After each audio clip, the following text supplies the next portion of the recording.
the right time. That's the way I look at it. And I believe in neutral thinking, and you try not to judge it, take it for what it is, and move forward best we can. And I'm excited to do it. You met with them Friday or Saturday with Bill and Alan? That was, I believe, it was Friday morning. And what were your impressions with them? What did you feel that made you come back with? Yeah, I felt, I felt Michigan State, man. I felt that pride and that hunger and that tradition, and I felt a sense of urgency. 3 schools in the last 3 years, and now a 6-year contract. How much did that, the last couple places you've been, play into the decision to come here and I assume make this a place you plan on being at? Yeah, this is where it all started for me. It's a special place. There's very few jobs like this in football. A place that has this type of tradition, history, commitment and resources. And so I feel very blessed to have this opportunity. When Mark D'Antonio decided to retire, how quickly did you think this could be a reality? That could be Michigan State's next head coach? No, that wasn't part of my thinking at that time. We were very, very busy. It was right before the signing date, so I was laser focused on completing our class at Boulder. Just really, I believe in being where your feet are and playing through the whistle. So we were right in the middle of that. Once it became a reality, the conversations became more real. What's the dinner table atmosphere at the Tucker household like in the last few days? It was. We're a very tight-knit family. It's actually JoJo, the 2 boys, and her mom lived with us. It's been going on 15 years. She's a retired nurse, and then the 2 dogs, KJ and PJ, and the white lab. So, we at some point we had to huddle up, and have a frank discussion. But we were. My family is all in, and everyone was excited to get on that plane today and get here.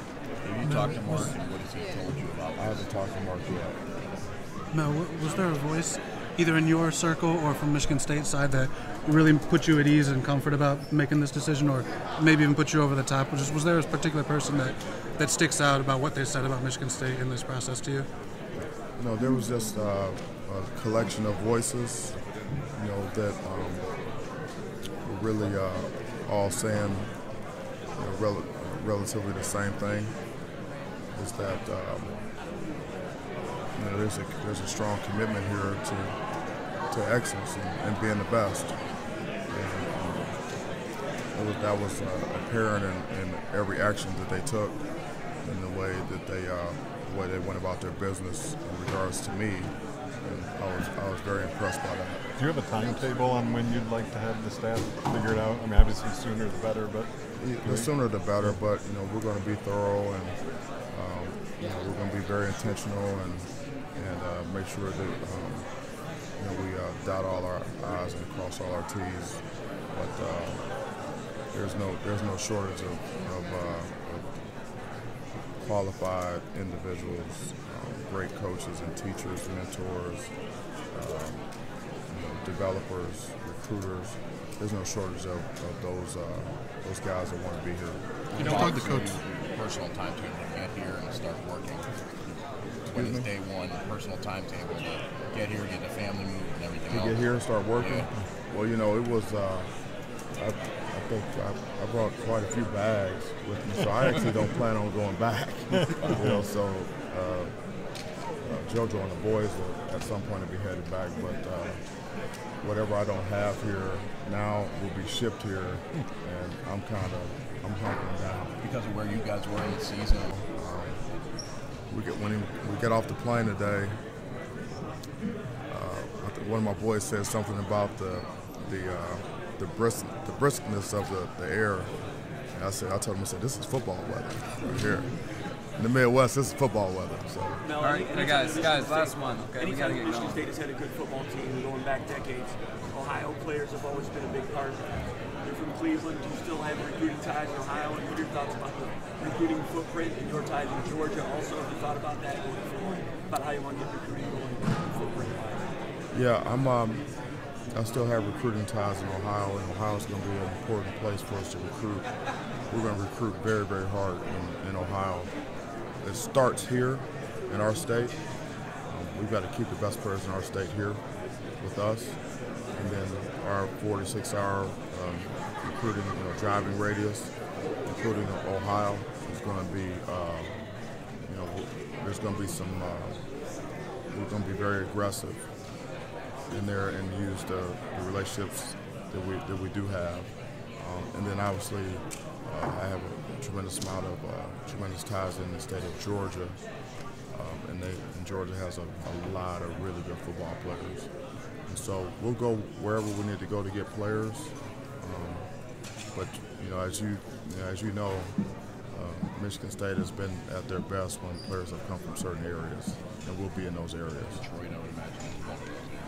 Detroit is a place where we've got to win. We've got to win in Detroit, and so that's going to be a focus for us. All right, thanks guys, appreciate it. Thanks, Ben. Appreciate you. Thanks, Mel. All right, thanks, Mel. Thanks, Mel. Congratulations. Okay, thank you, guys. I mean, is it just going to be like a seamless work-to-work transition, do you think? Yeah, I mean but I actually like what I do. I love football. Right? So this is an opportunity, and I'm embracing this challenge. You mentioned it was very difficult for you to leave Colorado. How much of that had to do with the recruiting class that you had built there? Yeah, it's all about relationships and people, and so I have friendships there, players, staff, coaches. And anytime you have those types of relationships, strong relationships and bonds, people care about each other. It's tough when you leave. What's the timetable for when you start reaching out to the kids that just signed either in December or the couple that signed at Michigan State last week? As far as the incoming players that obviously you didn't recruit to come. The players here, I'll be doing that right away. We have another function this evening. We'll see when that concludes, how much time is left in the evening. So if not, later on this evening, then we'll start on that tomorrow. You said you don't plan on leaving. Do you plan on maybe addressing the crowd at Saturday's basketball game at all? I haven't been asked to do that, but I'm game. So we'll see what happens. Have you slept at all in the last 24 hours? Yeah. Sleep? What's that? I'm just curious. Is there a number? An hour? Half hour? I sleep fast. So there'll be plenty of time to catch up at some point. I'm fresh and ready right now. Do you know when the spring practice is going to start? Excuse me? Spring practice is going to start? Is that something you've even thought about yet, or is that? Yeah, I've thought about that. I'm not sure what the exact date is. I think it was in maybe the second week of March. I'm not sure. And so I think we got about 4 weeks before we get going. And so we're going to have to really grind in our conditioning program so we're ready to be at our best and compete at a high level in spring ball.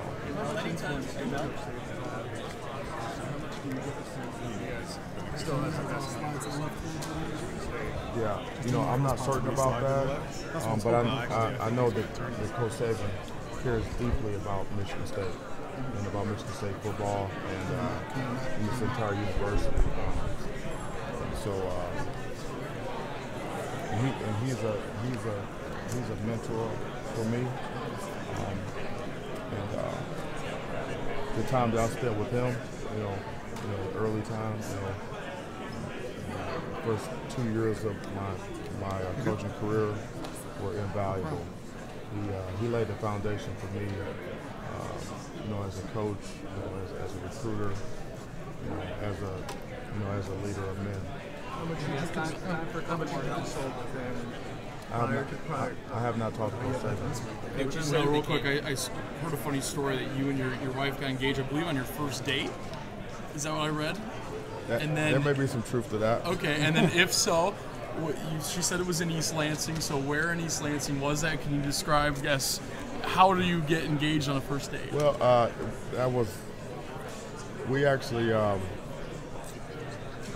as I remember it, I kind of made a proposal to her in Cleveland on the first date, and then I think I may have actually executed the ring situation here in East Lansing. So it'll be in my book one day.